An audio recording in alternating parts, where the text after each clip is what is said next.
Bonjour, aujourd'hui on va faire le lien entre écologie et neurosciences à travers notamment ce livre « Cerveau et nature » de Michel Levanquienne. Et je vais vous présenter, pour commencer, un des chapitres qui concerne la couleur. Mais je vous referai d'autres vidéos sur d'autres chapitres parce que tous sont passionnants. Alors Michel Levanquienne, je ne sais pas si vous le connaissez, en fait c'est un chercheur de l'INSERM qui travaille au LIB, laboratoire d'imagerie biomédicale, et il s'insère dans l'équipe connectivité neurale et plasticité. Donc c'est une équipe qui va étudier les réseaux neuronaux à la fois d'un point de vue anatomique, structural et aussi d'un point de vue fonctionnel. Alors le sous-titre aussi de ce livre est très important. Pourquoi nous avons besoin de la beauté du monde? N'est-ce pas là un thème majeur que l'on a tendance à mettre de côté, à oublier devant une certaine rationalité qui est parfois un peu froide, entre guillemets, c'est-à-dire qui ne va pas prendre le côté sensible. Or ici, justement, on réintègre de manière rationnelle le sensible jusqu'à le comprendre dans son intimité, comment le sensible se joue en nous à travers notamment le fonctionnement de notre cerveau et comment on a cette interaction, j'allais dire synergique, positive entre la qualité de ce qui nous entoure et la qualité de comment on se sent à l'intérieur de nous. Le thème des couleurs, justement, va illustrer ça. Et j'ai envie de commencer par vous poser une question. Regardez autour de vous, est-ce que votre environnement, là, actuellement, est coloré? Et quand vous allez à différents endroits au cours de vos activités quotidiennes, quelles couleurs rencontrez-vous? Cet environnement coloré n'est pas anodin sur comment on se sent. Alors, en lisant ce chapitre, qui est un court chapitre, j'ai appris déjà plein de choses. Bon, déjà, de se rappeler que la couleur, c'est en fait quelque chose qui est subjectif, qui est vécu en nous, mais qui n'existe pas que en dehors de nous. C'est-à-dire que la couleur, c'est une perception via nos sens, via les yeux. Et donc, c'est une interaction entre ce que peut émettre comme onde lumineuse l'extérieur et la rencontre avec notre rétine, et ensuite de comment c'est interprété dans notre cerveau. Il insiste bien sur ces aspects-là et il le formule de différentes manières. Par exemple, ce que nous percevons comme le visible n'est pas quelque chose de déterminé, imposé à nos sens, mais plutôt une construction conjointe de la nature et de nous-mêmes. Donc une construction conjointe de la nature et de nous-mêmes. Donc là, on est vraiment aussi au cœur de l'interaction. L'écologie, c'est la science des interactions. Et là, on est vraiment dans l'interaction, justement, couleur et perception de cette couleur dans notre corps, par notre corps. Alors je vous posais la question de la qualité colorée de votre environnement parce que c'est pas anodin. On sait que la couleur a beaucoup d'impact et dans le choix des vêtements, dans le choix des publicités par exemple, c'est très important, même dans les restaurants. Enfin, on sait très bien que la couleur rouge ne va pas avoir le même effet sur nous que la couleur bleue par exemple. J'avais lu que par exemple dans les fast-foods, on avait tendance à mettre des couleurs plutôt rouges, orangées, qui sont des couleurs dynamiques, qui incitent plutôt au mouvement, pour qu'on ne reste pas trop longtemps à manger et que l'on fasse vite place pour d'autres clients. Là, dans ce chapitre, Michel Levanquienne insiste beaucoup justement sur l'effet de la couleur grise. Et je vais vous lire un passage. « Il y a ainsi une couleur qui se trouve sous notre nez et que pourtant nous faisons mine de ne plus voir, le gris.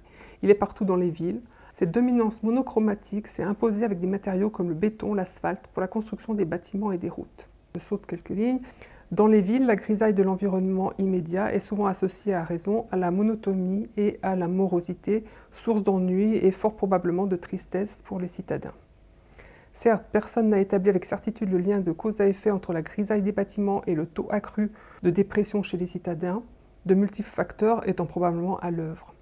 A l'inverse, d'après des travaux de l'université de Fribourg en Allemagne, on sait que les personnes déprimées ont des difficultés à bien distinguer le contraste entre les couleurs et voient le monde plus ou moins de la même manière. Une vie monochrome en quelque sorte qui trouverait son origine dans cette relation directe entre la dépression et la couleur grise. Donc semble se dessiner ici en fait une interdépendance entre le gris et l'état psychique de celui qui vit dans le gris, entre guillemets. Et à la fois, celui qui vit dans le gris a tendance à voir gris, même s'il y a des couleurs. D'ailleurs, je ne sais pas si vous l'avez remarqué, moi j'ai pu voir que la perception que j'ai des couleurs varie en fait effectivement selon mon état psychique, je vais dire. Donc là aussi, à chaque fois que je vous donne des informations, que vous recevez des informations de fonctionnement de l'humain, etc., essayez de voir en vous si ça parle, si vous avez vécu ça ou pas, si vous avez, en fait, si votre vécu corrobore ce qui est dit ou pas forcément. Donc moi j'aurais tendance à dire que finalement, que construire des villes grises ou des banlieues grises n'est pas écologique, ne serait-ce que par la qualité de la couleur qui a tendance à ne pas aller dans le sens du bien-être et du respect de l'humain finalement. Respect de l'humain, l'humain ayant besoin de la diversité chromatique. Alors dans la nature, on sait qu'il y a une diversité de couleurs incroyable, donc que ça soit chez les plantes, notamment à travers les fleurs, mais aussi à travers les différents verts. Et vous avez aussi à l'automne, sous climat tempéré, vous avez à l'automne des couleurs très variées, très chatoyantes, avec toute une gamme de jaune orangé jusqu'au rouge. Et puis bien sûr, si vous regardez aussi dans le règne animal, là aussi la diversité des couleurs est incroyable. Et bien sûr, on retrouve aussi une diversité de couleurs chez les artistes peintres, par exemple, où là aussi on peut avoir une explosion de couleurs, où la couleur va aussi générer des sensations qui sont ressenties comme de la beauté. Et là, Michel Le Van Quien cite Cézanne, qui a peint de multiples façons sous multiples éclairages la montagne Sainte-Victoire dans le sud. Et Cézanne dit « Le paysage se pense en moi et j'en suis la conscience. La couleur est le lieu où notre cerveau et l'univers se rencontrent. » Finalement, Cézanne dit la même chose que ce que le neuroscientifique Michel Le Van Quien dit, en fait. C'est cette interaction entre l'extérieur, le paysage, et l'intérieur, la perception. Et je trouve que d'un point de vue fondamental aussi de compréhension de ce que c'est l'humain, c'est intéressant pour ceux qui le souhaitent d'aller approfondir cette interaction entre extérieur et intérieur. Où est-ce que ça se joue? Il y a donc cette interaction entre le milieu physique, qu'on va pouvoir caractériser de manière très précise, par exemple avec des longueurs d'onde pour la lumière, avec notre monde intérieur de perception, qui est plus subjectif. On ne peut échapper à notre perception.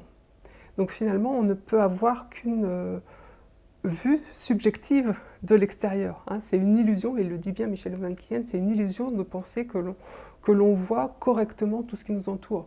Vous savez très bien qu'il y a certains insectes qui vont voir dans l'infrarouge, dans l'UV, donc ils vont avoir une vision différente de la nôtre, par exemple.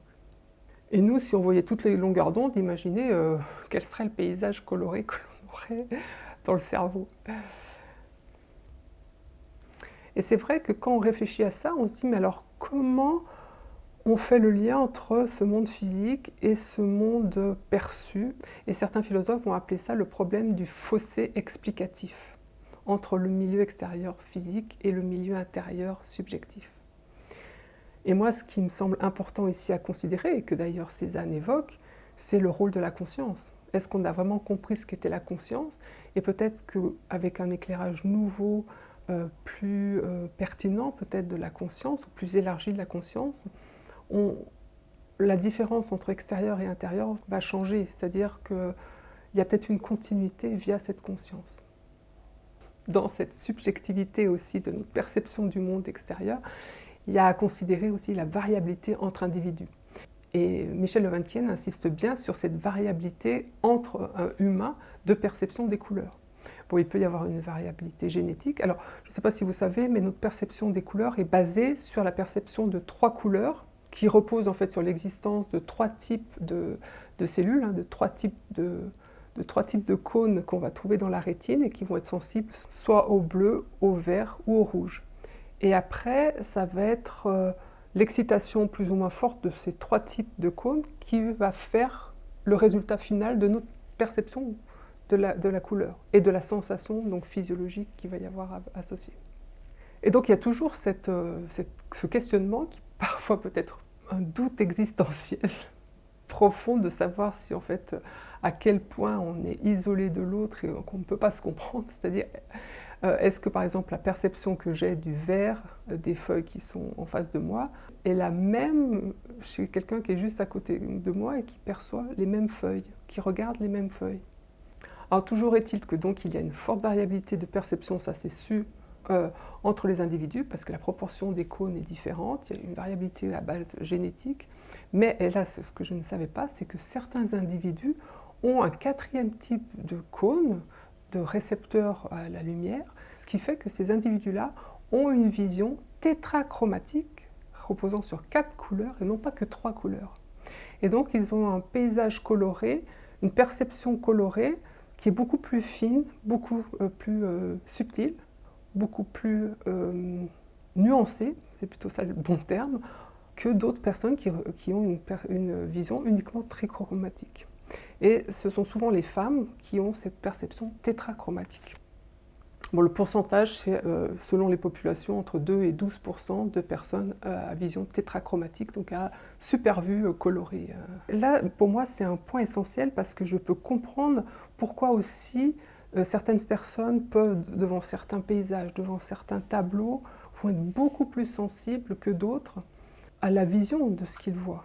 Et donc cette sensibilité différente aux couleurs, pour moi, est une des explications de cette sensibilité différente. Et de l'effet que ça peut avoir, parce que là aussi, Michel Levin-Quien nous apprend quelque chose de très important au sujet de ce qui se passe dans le cerveau, maintenant. Mais avant d'aller vraiment dans le cerveau, il pose aussi une question que je pense importante à poser, c'est le rôle de l'expérience vécue. Qu'est-ce que ça fait que l'expérience vécue par rapport à simplement connaître, entre guillemets, quelque chose. Par exemple, pour la vue, on peut connaître en lisant des livres, en lisant les articles de Michel Levin-Quien, etc. On peut comprendre en fait tout le processus de la vision, de l'impact de la couleur sur le cerveau, etc. Est-ce que de lire ça, c'est la même chose que l'expérience vécue? Intuitivement, on a tendance à penser que non. Hein. C'est comme on peut décrire le goût d'une orange à quelqu'un qui ne l'a jamais mangé, mais est-ce que c'est la même chose que si il mangeait, il goûtait une orange? Quelle est la richesse de cette expérience vécue? Et comment aussi elle participe au bien-être, à la vie, à l'harmonie avec la nature, avec soi-même et avec la nature. Lui, il le dit sous cette forme-là, cette connaissance nouvelle, donc par la perception, par l'expérience vécue, ne peut être qu'éprouvée subjectivement. Les philosophes parlent ici de qualia pour désigner ces aspects qualitatifs associés à l'expérience vécue. Et donc ces expériences sont singulières, c'est-à-dire propres à chaque individu. Alors, dernier point très important, les neuroscientifiques se sont intéressés à la notion de beau. Qu'est-ce qui se passe dans notre cerveau quand on a cette sensation de beau, quand on voit des couleurs? Là, le cerveau, en fait, est étudié par imagerie à résonance magnétique fonctionnelle, c'est-à-dire qu'on va localiser, en fait, les zones qui sont activées lorsqu'en fait, des personnes vont observer un beau paysage ou de beaux tableaux. Et en fait, ces chercheurs de l'université à Londres ont mis en évidence qu'il y avait une zone du cerveau qui était systématiquement allumée, qui était systématiquement corrélée à la perception de beau, à la sensation de beau, à l'expérience du beau. Juste pour info, pour ceux que ça intéresserait, c'est dans le cortex orbitofrontal médian. En fait, l'activation de cette zone va libérer un neurotransmetteur qui nous fait nous sentir bien, ce neurotransmetteur étant la dopamine. Donc là, il y a vraiment un lien, une explication en fait, de notre sensation vécue par l'expérience de la beauté. Donc là, je vais vous lire quelques passages qui vont vous en dire plus sur ce sujet. Dans un coin de notre cerveau, notre système de récompense résonne à toute forme de beauté et il représente un noyau commun à toutes nos expériences esthétiques. Dans cette perspective, la contemplation de la nature est surtout une affaire de plaisir. Et puis, en fait, les chercheurs ont voulu aller encore plus loin et ils ont fait une découverte étonnante. Lorsque des participants ont fait état d'un fort sentiment esthétique en regardant des images, leur cerveau s'est éveillé dans les zones du réseau du mode par défaut. Si cela est apparu stupéfiant aux yeux des neuroscientifiques, c'est que ce réseau n'est censé s'embraser qu'en l'absence d'une tâche ou de stimuli extérieur. Par exemple, il s'active lorsque l'on pense à soi. Et là, écoutez bien, c'est vraiment intéressant.